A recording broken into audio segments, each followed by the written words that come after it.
ఓం శ్రీ కనకదుర్గా మాత శరణం. అందరికీ నమస్కారం. జామీ ప్రేమ్స్ యూట్యూబ్ ఛానల్కి స్వాగతం. ఈరోజు వాస్తు కార్యక్రమంలో ఇంటికి మెట్లు ఎలా కట్టాలి, మెట్లు వల్ల మనకి అవి సరైనటువంటి రీతిలో కట్టకపోతే మనకి అనేక కష్ట నష్టాలు ఇబ్బందులు ఎదురవుతూ ఉంటాయన్నమాట. ఈ ఫ్రేమ్లో చూడండి, మీకు మెట్లు ఎలా కట్టాలి. ఇది చూడండి, ఈ గోడకు అంటిపెట్టి కట్టారు మెట్లు. గోడకి అటాచ్మెంట్ చేసేసి ఎప్పుడు మెట్లు కట్టకూడదు. గోడకి ఎప్పుడు కూడా అంటే ఇంటి గోడకి కొంచెం పక్కకు ఉండాలన్నమాట.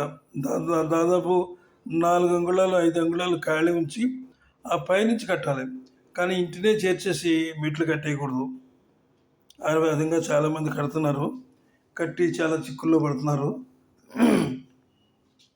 కాబట్టి అందరికీ తెలియజెప్పడం కోసం ఇచ్చేసాను. ఈ ఈ ఫ్రేమ్లో చూడండి, ఇది మీకు వాయువ్య మూలలో మెట్లు. ఇవి మెట్లు విడిగా ఆ ఇంటికి గోడకి తగలకుండా, అటు కాంపౌండ్ వాళ్ళకి ఇటు ఇంటికి కూడా తగలకుండా మెట్లు అలా ఎలా వేశారో, ఎలా ఉన్నాయో చూడండి. ఆ విధంగా మెట్లు ఎప్పుడైనా కట్టుకోండి. అంతేగాని గోడకు చేర్చి కాంపౌండ్ వాళ్ళకి చేర్చి కట్టద్దు. ఇంకో విషయం ఏంటంటే, చాలామంది మెట్లు కట్టే విషయంలో మెట్లు కడుతున్నారు, కట్టి ఏం చేస్తున్నారంటే ఆగ్నేయంలో దాని కింద లిటర్ని కట్టేస్తున్నారు. దాని కింద లిటర్ని కట్టినప్పుడు అక్కడ గొయ్యి ఏర్పడుతుంది కదా. ఆగ్నేయంలో గొయ్యి ఏర్పడడం వల్ల చాలా ప్రమాదం జరుగుద్ది. ఆర్థికమైనటువంటి కష్ట నష్టాలు, అప్పుల పాలైపోవడం, అలాంటి దుష్ఫలితాలన్నీ వస్తాయి. ఇదిగో ఇక్కడ చూడండి, ఈ మ్యాప్ చూడండి, ఈ ఫ్రేమ్ ఇది. ఇక్కడ ఏమైందంటే గోడకి దగ్గరగా టచ్ చేసేసి కట్టేశారు మెట్లు. పైకి వెళ్ళారు. పైకి వెళ్ళిన తర్వాత కూడా చూడండి మీరు, ఇది ఇలాగ ఇప్పుడు టచ్ చేయకూడదు. ఆగ్నేయంలో అలాగే కట్టారు, అలాగే వాయువ్యలో కూడా అలాగే కట్టారు. ఈ 2 చోట్ల కూడా అలాగే కట్టేశారు. ఇక ఇలా కట్టడం వల్ల ఇది ఇంటి మార్క్ పెట్టని చూశారు కదా, ఇది చాలా తప్పు అనమాట. ఇది ఈ ఫోటో. అలాగే ఈ మెట్లన్నీ కూడా ఏం చేస్తున్నారంటే కలిపి కట్టేస్తున్నారు మెట్లు. ఎప్పుడైతే కలిపి కడుతున్నారో ఈ విధమైనటువంటి ఇబ్బంది అందరికీ కలుగుతుందన్నమాట. చాలామంది తెలిసి కానీ తెలియక కానీ అలాగా ఫ్రేమ్ చేసేస్తున్నారు. ఎప్పుడు కూడా ఇంటిని ఆనుకుని మెట్లు కట్టొద్దు. మెట్లు విడిగా కట్టండి. విడిగా అంటే దాదాపు 4 అంగుళాలు 5 అంగుళాలు ఖాళీ అయినా ఉంచి కట్టండి. కట్టిన తర్వాత మెట్ల కింద మాత్రం ఎట్టి పరిస్థితుల్లో కూడా మీరు ఈ లెట్రన్లు, బాత్రూమ్లు అవి కట్టొద్దు.